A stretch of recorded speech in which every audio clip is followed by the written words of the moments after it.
Hi everybody, welcome back to Mando Lessons. This is part 2 of starting to learn about playing a bunch of major scales. Part 1, which I'll have a link to right here, is on just the regular major scale, using the first finger as the first note. So there's a A major scale, for example. If that isn't really familiar to you, go back to the first lesson. And I'll probably have a link down in the down in the description as well. If that's not familiar, go back to the first lesson and check that out. If that's old news to you, here's where we jump into the next level and really start getting into what Ted over at Jazz Mando, which I'll also have a link to in the description, is getting at with his system, which he calls FFCP, which stands for 4-Finger Closed Position. So let's use, as a starting point, a jumping off point here, let's use that D major scale, starting on the 7th fret and using that same shape. So we have 7, 9, 7, 9, 11, 12, 7, 9, 11, 12, 12, 11, 9, 7, 12, 11, 9, 7. Now that's great, but your hand is way up the fingerboard, and you're kind of putting yourself way up on the G string. So there are 3 other ways to play this scale, the exact same scale, just using different fingers. So in total there's 4, including this one. So you can think about each finger as a different way to play the scale. You've got the scale starting with your pointer finger, scale starting with your ring finger. Nope, that's the middle finger. Scale starting with your ring finger and scale starting with your pinky finger. So just as an example of what that sounds like, here's starting with the first finger. Here's starting with the second finger.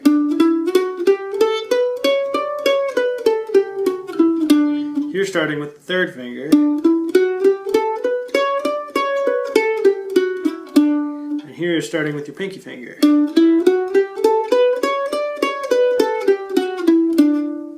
So it's all the same scale, I'm just using different fingers and sort of having my hand in different positions to achieve the same goal.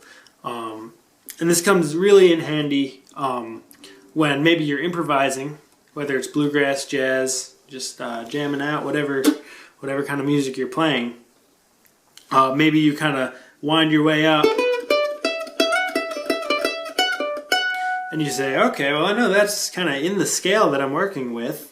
I don't necessarily know what note that is, but let's see, I'm kind of way up the neck, and in the middle of your solo you don't really have time to think about, like, okay, well let's see, this must be an F sharp because it's the 9th fret of the A string.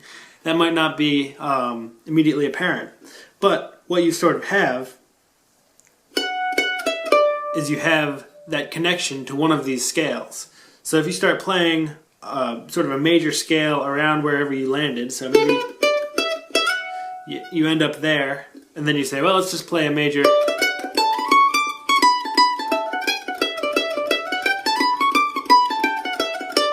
And you say, okay, well, let's see. I'm actually playing out of that first position, 4-finger closed position system. I'm just starting on this D. So rather than starting on this D, I'm starting an octave higher, 5th fret of the A string. Is that same familiar pattern, and you just happen to have gone, so maybe your ring finger lands on that C, and you say, okay, well, there I am. It's just a way to sort of place yourself in the music without having to stop and think about it. You practice these scales a lot, and they'll become really natural to you and really help you be more comfortable up the neck of the instrument. So let's jump down back to that first D scale, starting on the 7th fret. So all these scales are going to start on the 7th fret. It's just the first scale starts with the pointer, second scale starts with the middle, third starts with the ring, fourth starts with the pinky. So now I'll just break down those 4 scales. Exactly the same notes, just starting with different fingers. Alright, so the first scale again, I'll just run over it quickly.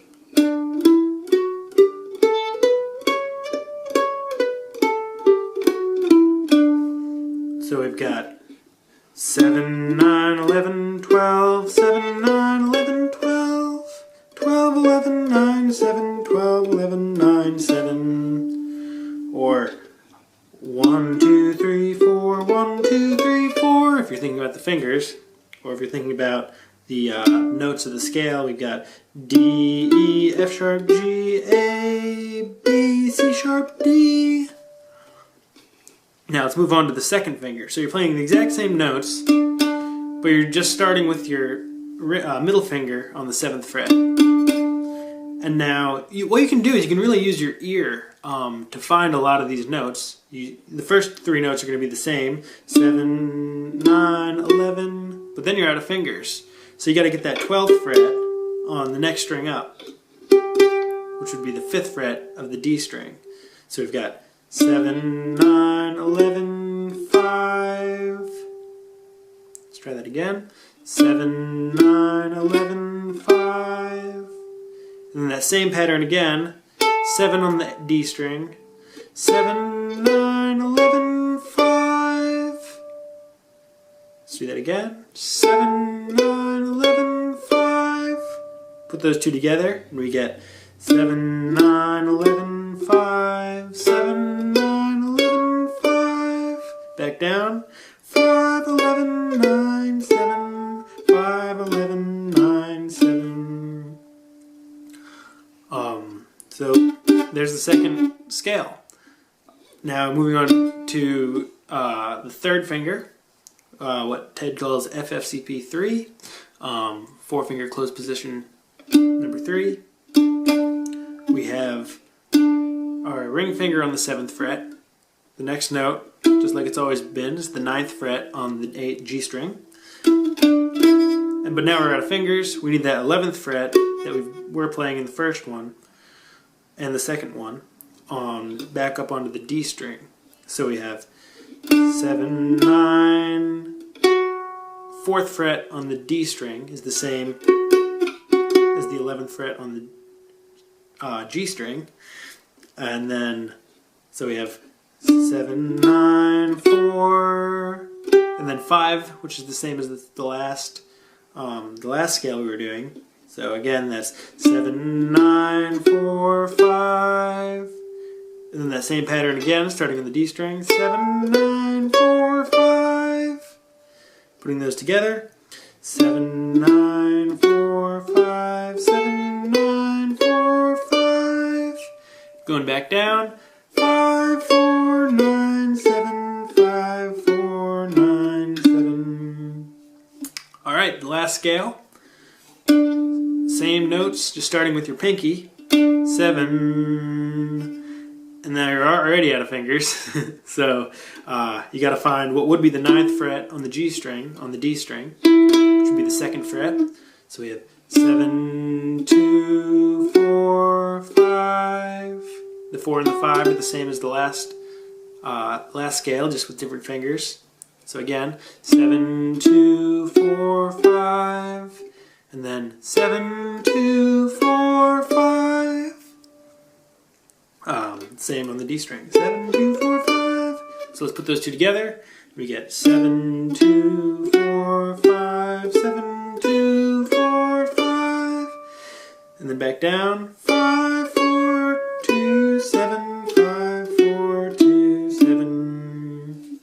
So that right there, what we've done so far, is the same scale, D major, in 4 different positions. And that just really gives you a good section of these. Again, we're just working on the G and D strings for all of this. Oh, sorry, that's not true. On the G, D, and A strings for all of this. And it really gives you a good layout of the fretboard, because now you've been playing some stuff way up in, I guess this would be a violinist's, I guess that's 4th position. I'm not super familiar with the way the positions of classical violin, but I think for a violinist that would be 4th position, because it's where your 4th finger usually is. But maybe it's 3rd position, I don't know.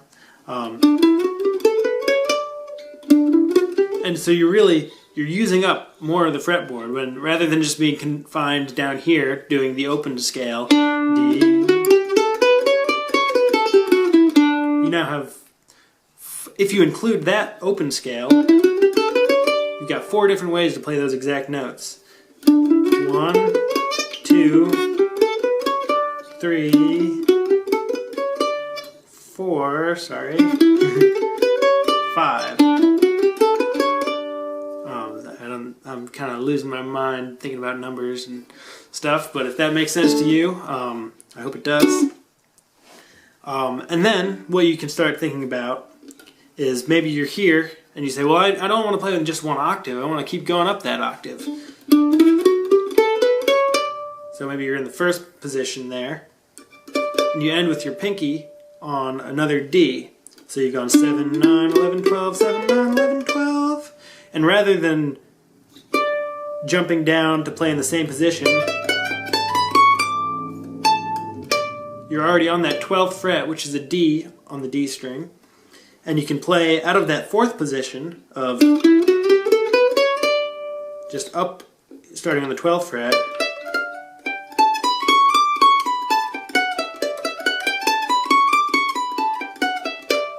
so now you've got 2 octaves of the D scale right under your fingers without shifting your hand around at all. So you have 7, 9, 11, 12, 7, 9, 11, 12, just like you're used to at that first position. And then you jump up to the 4th 4-finger closed position, and we have 12, this is going to be not, let's see, 12, 7, 9, 11, 12, oops, sorry. I'm running out of brain numbers here, but let's see, 12, 7, 9, 10, 12, 7, 9, 10. The numbers aren't really that important though, because really what you're getting is you're getting a full 2-octave scale.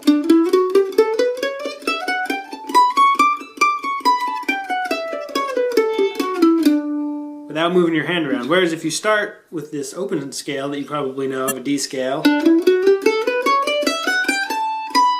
you're out of notes there and you got to shift. Or however you... Sorry. Whereas if you start up on the 7th fret, it's all right there. So you're really combining that FFCP 1 and then you're doing FFCP 4. And you get 2 octaves, just like that. And then you can combine these in a whole bunch of great ways. Again, look at the link. I'll post it right here for Ted's Jazzmando FFCP. He's got some PDFs. He's got a whole book, a great book called Getting into Jazz Mandolin. It's great for if you're interested in jazz. It's also great if you're just interested in scales in general, or just being more proficient on the instrument. It's a great book. I highly recommend it. And he's got free PDFs over at the website. He's got a section called Tips and Tricks, which has just got a lot of great insight into playing the mandolin and music in general. There's also my own site, mandolessons.com. It's got a bunch of lessons, a lot of fiddle tunes, and all sorts of stuff. So check it out. Thanks for watching. If you have any questions, leave them in the comments. Hope to see you again soon. Bye-bye.